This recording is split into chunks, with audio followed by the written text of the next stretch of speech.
जादू टोना जैसी चीजें खतरनाक है, लेकिन जब उनका प्रयोग एक बहू के हाथों होता है तो वो कितनी मजेदार हो जाती है, खुद देखिए। रामगढ़ गांव में सुधा रहती थी। सुधा की सास उससे बड़ा काम कराती, तो पति ऐसा जो ना कभी घुमाने ले जाता और ना ही कभी कोई तोहफा लाता। बेचारी इस बात से हमेशा दुखी रहती, लेकिन एक दिन उसकी जिंदगी बदल जाती है। अरे सुधा, सारा दिन न जाने क्या क्या सपने देखती रहती है। जाकर कुछ बढ़िया सा खाना बना कर ले आ।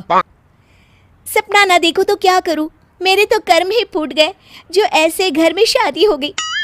इससे अच्छा तो माँ जी कोई फुल टाइम मेड ही रख लेते। ओहो, बढ़िया ही फुल टाइम मेड रखने वाली। मेरे बेटे के लिए तो विलायत से रिश्ते आ रहे थे। वो तो तेरे पापा ने तेरी इतनी झूठी तारीफ कर दी कि हमारा तो मन ही पिघल गया। अच्छा, विदेश से रिश्ते? वाह माँ जी वाह। अरे भगवान से तो डरिए, विलायती बहू लाकर क्या गाय का गोबर लिपवाती। बहू बहू होती है, ना वो देशी होती है ना विलायती। बहू का काम सिर्फ सास की सेवा और घर का काम होता है।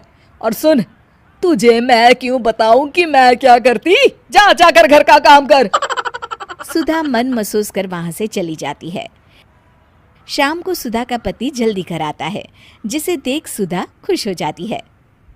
जी, आ गए आप? जरूर मुझे कहीं घुमाने ले जाने का प्लान होगा आपका। सब समझती हूँ मैं। अरे नहीं भाग्यवान, घूमना क्या है, बस आज जल्दी बस मिल गई तो घर जल्दी पहुंच गया।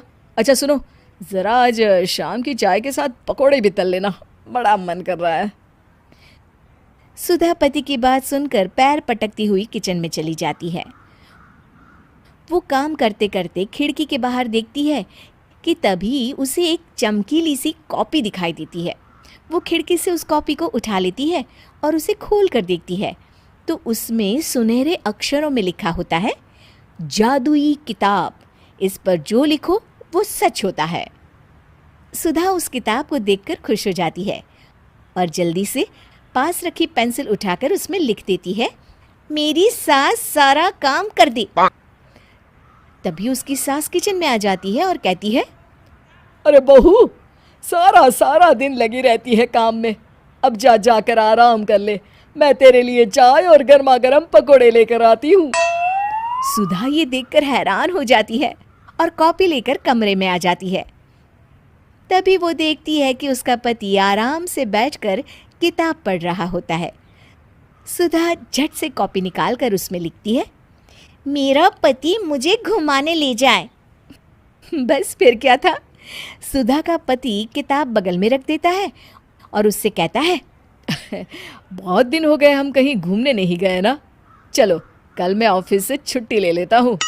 सुधा ये सुनकर खुश हो जाती है कि तभी उसकी सास हाथ में चाय और पकोड़े लेकर खड़ी हो जाती है। चलो बहू, कुछ खा लो। अरे किस्मत वाले हैं हम जो हमें तू मिली, वरना मेरे बेटे की शादी कहीं तय ही नहीं हो रही थी। कोई लड़की इस घर में शादी नहीं करना चाहती थी। ले बहू, खा ले। अब तो सुधा की बल्ले बल्ले हो गई थी। सुधा की सास और पति बस उसके इशारों पर घूमते। एक दिन सुधा को सास का हार पसंद आ जाता है। वो सास से कहती है, माँ जी कितना खूबसूरत हार है, क्या ये हार आप मुझे दे देंगी? ओए होए, बढ़िया ही मुझे दे देगी? अरे तेरी माँ ने दिया है ना मुझे, जो मैं तुझे दे दूँ? मैं अपने एक भी गहने तुझे कभी नहीं दूंगी। तभी सुधा अपने कमरे में जाती है और कॉपी में लिख देती है, सास के सारे गहने मेरे हो जाए। अब क्या था, थोड़ी ही देर में सास एक संदूक लेकर उसके कमरे में आ जाती है।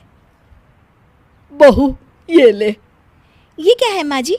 बेटा ये मेरे गहने हैं, अब मुझ बुढ़िया पर तो ये अच्छे नहीं लगते। तेरी तो उम्र है पहनने उड़ने की, ये ले गहने तू ही रख ले। तभी सुधा की नज़र उस हार पर पड़ती है जो सासू माँ ने पहना है। और माँ जी ये हार जो आपके गले पर है? सास हार उतारते हुए कहती है, हाँ बहू ये भी ले ले। फिर कान के टापस उतारते हुए कहती है, ये ले बेटा, तू ये भी ले ले। फिर एक एक कर वो अपने सारे पहने हुए गहने उतारने लगती है। ये भी ले ले बहू, ये भी ले ले। सुधा तो खुशी के मारे बौखला जाती है। हाँ हाँ, लाइए लाइए लाइए लाइए।